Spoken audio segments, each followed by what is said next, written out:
एक एक करके ब्रीफली डिस्कस करते हैं। कल इनफैक्ट एक फेड रिप्रेजेंटेटिव का बयान में, I am forgetting the name, उन्होंने तो कहा कि सैन फ्रांसिस्को की जो फेड करेक्ट, उन्होंने तो क्लियरली कहा कि सितंबर में शायद इतने इंडिकेशन नहीं हो रेट हाइक के। मैंने आपको बताया सितंबर की पॉलिसी पे स्टांस का इंडिकेशन रहेगा, लेकिन बाजार ये मान के चल रहा है, यूबीएस ने भी कहा और भी कुछ लोगों ने कहा है कि एक्चुअली नवंबर की जो पॉलिसी है वहां पे डेटा घूमना चाहिए। अगर वहां डेटा नहीं घूमा तो बाजार पलट जाएगा। लेकिन कल ग्लोबल मार्केट में कड़े नेगेटिव्स आए। हाँ बिल्कुल, डॉलर इंडेक्स 105 के ऊपर चला गया, जो कि इमर्जिंग मार्केट के लिए काफी नेगेटिव होता है। तो डीएक्सवाई को लेके आई डेटा साहब, 105 की डॉलर इंडेक्स काफी ज्यादा नेगेटिव है।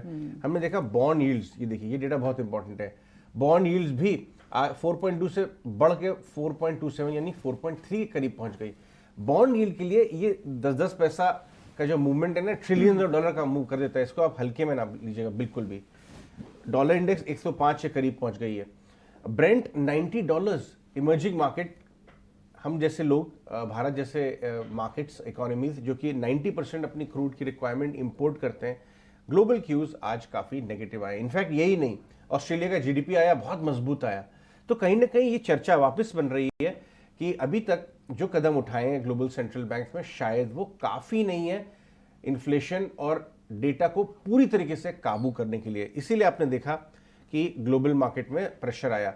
एक क्विक व्यू में क्रूड पे दे दूं ये क्रूड का जो डिसीजन आया सऊदी अरेबिया का, रशिया का भी, ये सप्लाई साइड डिसीजन है। यानी वो जो है नल को बंद कर रहे हैं जहां पानी गिर रहा है, इसके वजह से भागा है। डिमांड बहुत मजबूत नहीं हो गई है। दो तरह से क्रूड होता है, एक तो डिमांड बहुत मजबूत हो, वहां भागती उसका क्रूड की चाल, या फिर सप्लाई हो कम कर दें आप। डिमांड तो कमजोर है। हमें सबको पता है कि चाइना में इकोनॉमी के बहुत बुरा हाल है इस समय। चाइना और यूएस जो है सबसे बड़े यूजर्स हैं क्रूड के, और यूएस का डेटा मजबूत आ रहा है लेकिन चाइना कमजोर है।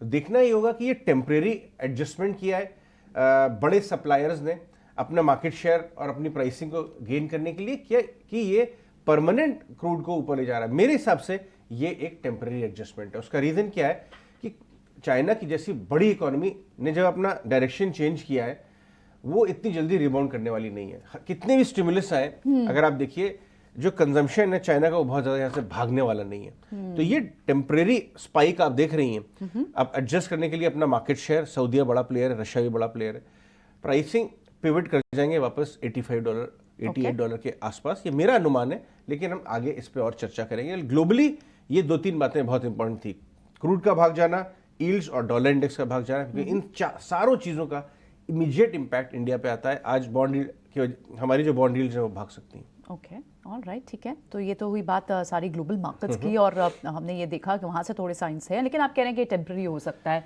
Will have to watch it out. पर जो ग्लोबल मार्केट, इंडियन मार्केट तो ऐसा लगता है अगस्त का इंतजार कर रही थी बस खत्म होने का। सितंबर में जो उन्होंने क्या इंच बैक करना शुरू किया है वापस, गोविंदा जय गोविंदा वाला माहौल हो गया। और गणपति भी है इस महीने, गणपति भी है, गणपति बप्पा मोरया ऑलरेडी चल रहा है। लेकिन मैं आपको बताऊं, आप विश्वास करेंगी प्रियंका, मैं खुद जब डेटा देखा तो मैं हैरान रह गया। फ्राइडे लोज से कल के हाई तक निफ्टी कितना चला होगा? लगभग 200 पॉइंट चल गया, 300 पॉइंट के ऊपर। बताइए, क्योंकि जब रैली आती है तो ऐसा ही होता है। लेकिन कल जो है एक खास बात बताना चाहूंगा मैं। कल की जो निफ्टी रैली है वो शॉर्ट कवरिंग लेड है, शॉर्ट कवरिंग को बल मिल रहा है, लोग बहुत शॉर्ट बैठे थे अगस्त सीरीज में। कल की जो निफ्टी की रैली का कॉम्पोजिशन आप देखेंगे ना, तो टॉप 5-7 स्टॉक्स पोजिशनिंग बहुत डिफेंसिव है। क्या क्या चल रहा था? इन्फी, आईटीसी, रिलायंस नीचे से रिबाउंड किया, वो टेक्नोलॉजी स्टॉक है। आईटीसी, नेस्ले, सन फार्मा, तो नेक्स्ट 5 जो टॉप 5-7 स्टॉक्स थे, रिलायंस नीचे से रिबाउंड किया, वो सारे डिफेंसिव नेचर वाले हैं। उसके अंदर आपको बहुत जोर से बैंक में रैली नहीं आई है। बैंक निफ्टी लिखे डेटा साहब, हाँ एचडीएफसी बैंक ने थोड़ा सा सहारा दिया, लेकिन आज एचडीएफसी बैंक वापस प्रेशर में आ जाएगा, क्योंकि बैंकिंग इंडेक्स आज प्रेशर, ये देखिए बिना बैंक के सपोर्ट से निफ्टी कल रैली किया है, जो कि बहुत डिफेंसिव कॉल है। तो इसको तेजी के साइन ना समझें, नंबर 1। नंबर 2, कल जो है स्मॉल कैप और mid cap end of the basket जो है वो ऑल टाइम हाई की तरफ चला गया। लेकिन कल क्या हुआ है कि बहुत ओवरबॉट जोन में दिखा रहा है। आरएसआई जो कि एक टेक्निकल इंडिकेटर है जिसके बारे में हम आगे बात भी करेंगे, वो बहुत ज्यादा ओवरबॉट दिखाई दे रहा है। इनफैक्ट 85 के करीब चला गया है। 80 के ऊपर mid cap small cap overbought zone में आते हैं। वैल्यूएशन पर भी अगर आप देखिए, 2-3 दिन से हम ये बात कर रहे हैं। कुछ स्ट्रेटेजिस्ट ये भी कह रहे हैं कि आप मिड कैप स्मॉल कैप से शिफ्ट होकर लार्ज कैप की तरफ चले जाए।